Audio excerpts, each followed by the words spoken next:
Ok, gente, vamos continuar então falando da teologia de Lutero. Bem rapidamente, tá? É claro que, como sempre, é tudo só um passar de olhos. Não tem como a gente se aprofundar em praticamente nada. Mas a gente sempre pode pegar elementos assim que chamam a atenção.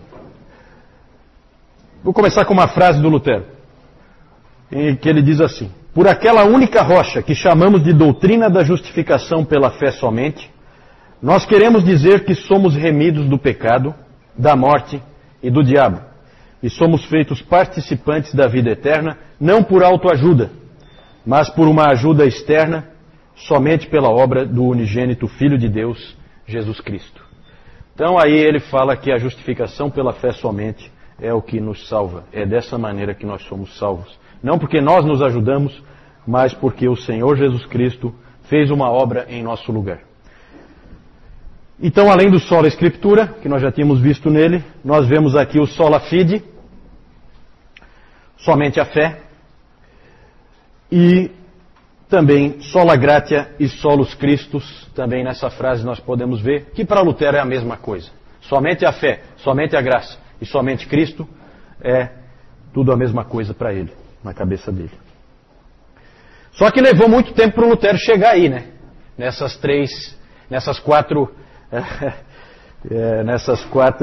quatro lemas da reforma que a gente conhece, né? Tem mais um aí, mas aí é mais o Zwinglio que contribui com o próximo, que é o Soli Deo Gloria. Quem conhece um pouquinho da vida de Lutero sabe que o texto que importunou ele a vida inteira foi o texto de Romanos 1:17. Visto que a justiça de Deus se revela no Evangelho, de fé em fé, como está escrito: o justo viverá por fé. Esse texto incomodava muito Lutero, porque essa ideia de justiça de Deus, aí no início, visto que a justiça de Deus se revela no Evangelho, a ideia que se tinha, e a ideia que o Lutero tinha também, é que justiça de Deus aí significa a justiça que Deus requer. E aí, se essa justiça que Deus requer está revelada no Evangelho, então o Lutero chegou à conclusão que o Evangelho é a própria lei, e que a lei é o Evangelho. E que boas novas que tem nisso. Nada de novo, certo? Porque se é a justiça que Deus requer de nós, e que está no Evangelho, então ela é uma outra forma de lei. Isso incomodava Lutero profundamente. Ele tinha crescido com a fé católica, que vocês viram naquele sistema sacramental, lá naquele texto, vocês viram como é que era a fé católica. Que ela dizia mais ou menos o seguinte: dê o melhor de si, faça o possível, faça o que você puder, dê o máximo que você puder, Deus faz a parte dele, você faz a sua. E a sua era o que a igreja mandava você fazer, basicamente, né? Lutero sentia que era impossível você cumprir a sua parte. E ele se perguntava sempre o quanto é o bastante. Ah, dê o máximo possível, mas o quanto é o máximo possível? O quanto que eu tenho que fazer para conquistar a salvação? Isso importunava ele. Ele teve várias crises em relação a isso aí. A primeira, famosa, foi quando ele caminhava, depois de uma das suas aulas de direito, ele estudava direito, ele caminhava pelo campo, e houve uma grande tempestade. E nessa grande tempestade ele achou que ia morrer, porque raios caíam, batiam nas árvores e tal. E ele achou que ele ia morrer. E aí ele prometeu para Santa Ana. Santa Ana era a protetora dos mineiros. E o pai dele era um mineiro, portanto era a santa da família. Ele prometeu para Santa Ana que se ela livrasse ele daquela tempestade, ele se tornaria um monge. E aí ela cumpriu a parte dela, assim dizendo, né? E ele cumpriu a dele, né? E aí ele tornou-se um monge. E um bom monge. Dos melhores. Ele realmente tentou ser o melhor que ele pudesse ser.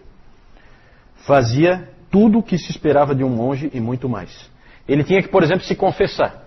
Só que ele se confessava várias vezes por dia.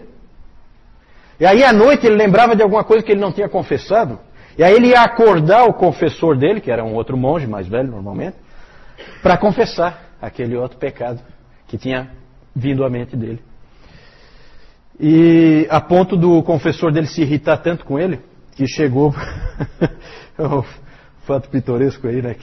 O confessor dele chegou para ele e falou assim: Lutero, sai, faz alguma coisa realmente ruim, como matar o teu pai, por exemplo, e aí você vem aqui e confessa. Senão vai dormir, rapaz.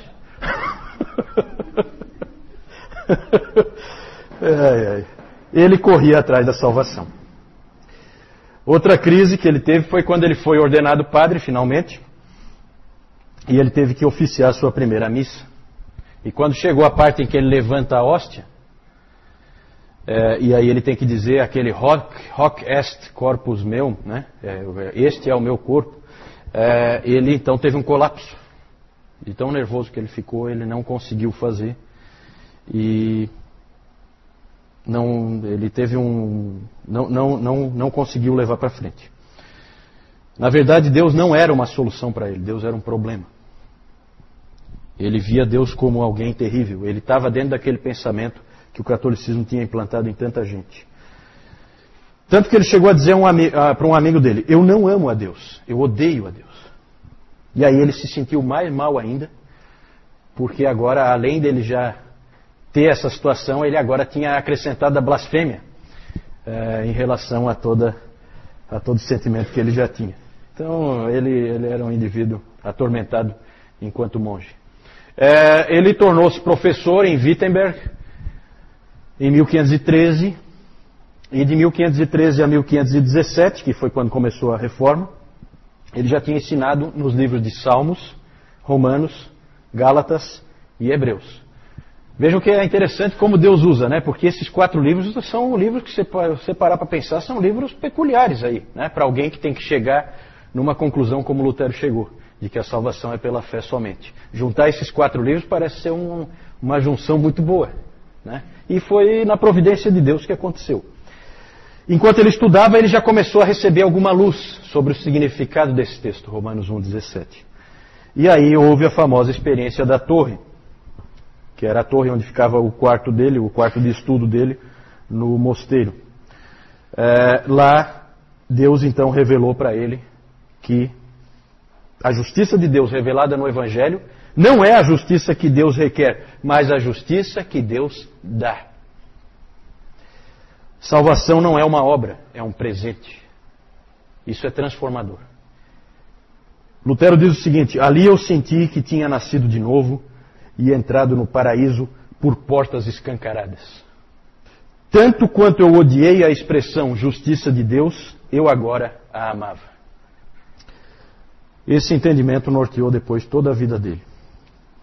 A linguagem do catolicismo escolástico era: se fizeres isso, receberás aquilo.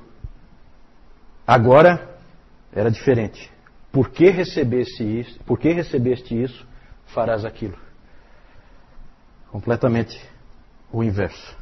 O historiador Kurt Aland disse: o mundo inteiro entrou em colapso por causa de uma descoberta exegética, por causa da interpretação certa de um texto bíblico. O ponto central de Lutero sempre foi a graça. Ele comparava a salvação, alguém buscando a salvação pelas obras, ele comparava com a terra seca. Ele dizia que encontrar a salvação fazendo obras é como a terra seca tentando produzir chuva. Chuva vem do céu. Terra seca não produz chuva. Outro aspecto interessante da teologia do Lutero, porque isso aí é o centro da teologia do Lutero. Tem outros aspectos, mas que a gente não tem tempo de tratar aqui. Outro aspecto muito interessante é a metodologia. O fundamento do Lutero é a graça. A metodologia são essas 3 palavras aí: oratio, meditatio, tentatio. Como você faz teologia? Como você estuda a palavra? Ele dizia que sempre começa com a oração. Você ora antes, durante e depois de estudar a palavra de Deus.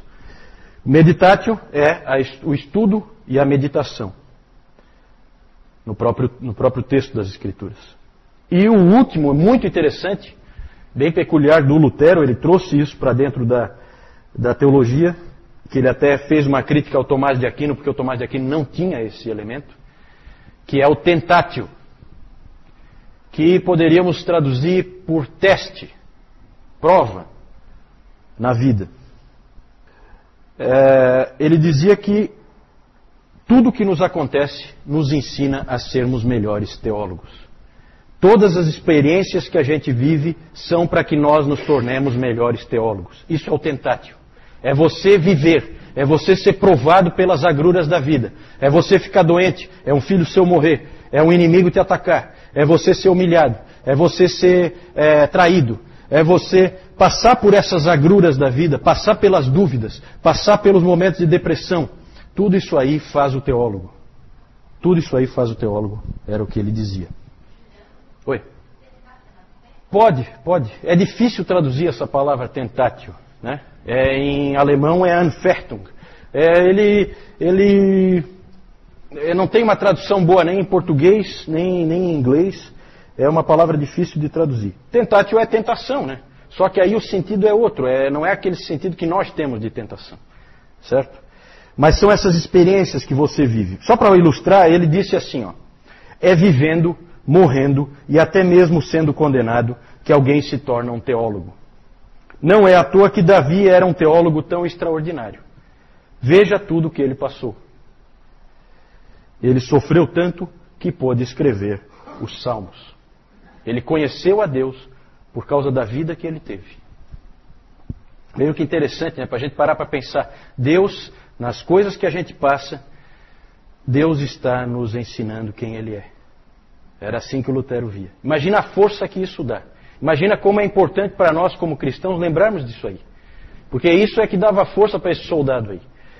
Nós podemos aprender muito com o exemplo dele.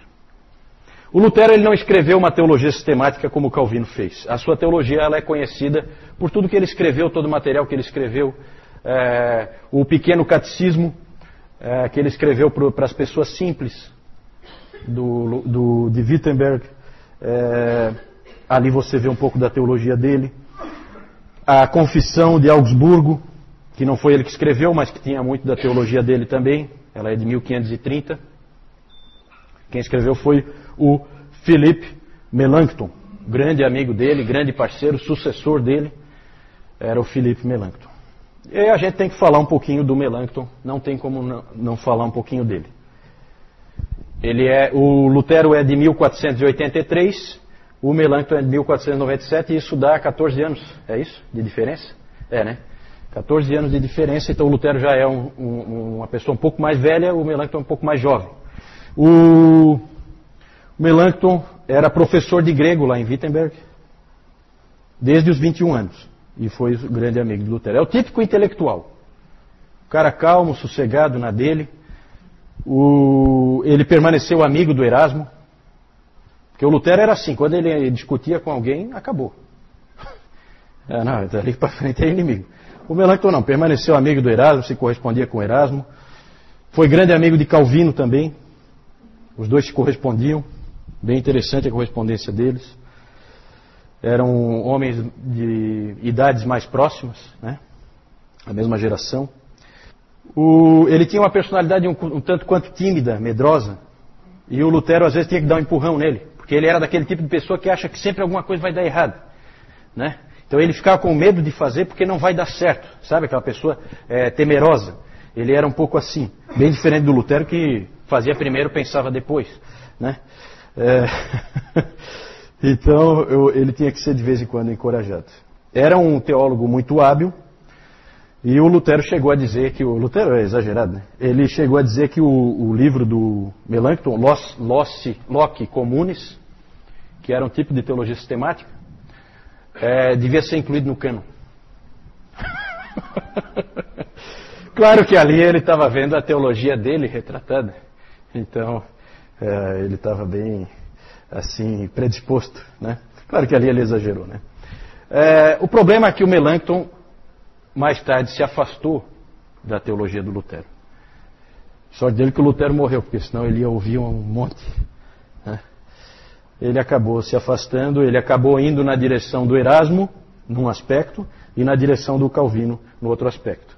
Ele foi na direção do Erasmo no que tange a doutrina da predestinação e da eleição, indo para um semi-pelagianismo. Ele acabou, na verdade, levando o luteranismo com ele, e, portanto, o pensamento luterano arminiano nada tem a ver com Lutero, tem a ver com esse sujeito, Melanchthon, certo? Por isso que eu sempre brinco que Lutero nunca seria um luterano, até porque o Melanchthon ia tomar uma fumada do Lutero, se ele tivesse vivo, que seria uma coisa de louco.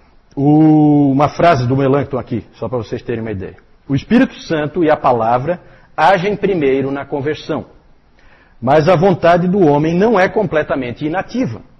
Deus atrai, mas atrai aquele que está disposto, porque o homem não é uma estátua. Frase que pode ser colocada na boca de qualquer arminiano com total tranquilidade, né? Então aqui a gente já vê. Essa frase ela é de 1555, Lutero morreu em 1546. Conveniente, né? Tá, há 9 anos já está morto. Senão ele ia sofrer uma barbaridade, como o Erasmo sofreu. Também ele abandonou a ideia do Lutero, aos poucos, da ideia da consubstanciação. Nós vamos falar depois quando a gente falar do Zwingli. Ele também abandonou a ideia da consubstanciação e acabou indo trazendo o luteranismo para uma ideia da ceia mais parecida com a ideia do Calvino, né? Essas posições do Melanchthon causaram muita confusão dentro do luteranismo, confusões essas que só foram resolvidas com o livro da Concórdia, que a gente não tem tempo nem é o caso aqui da gente ficar comentando.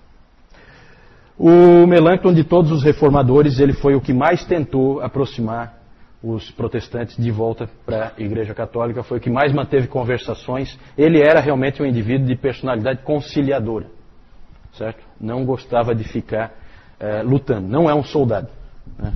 Já o Lutero é um soldado. Ok, só mostrando para vocês aqui, isso aqui é uma indulgência, o documento, né? Um monte de coisa escrita. Aqui é o Tetzel e a sua feirinha, e ele lá falando, vendendo indulgências, certo?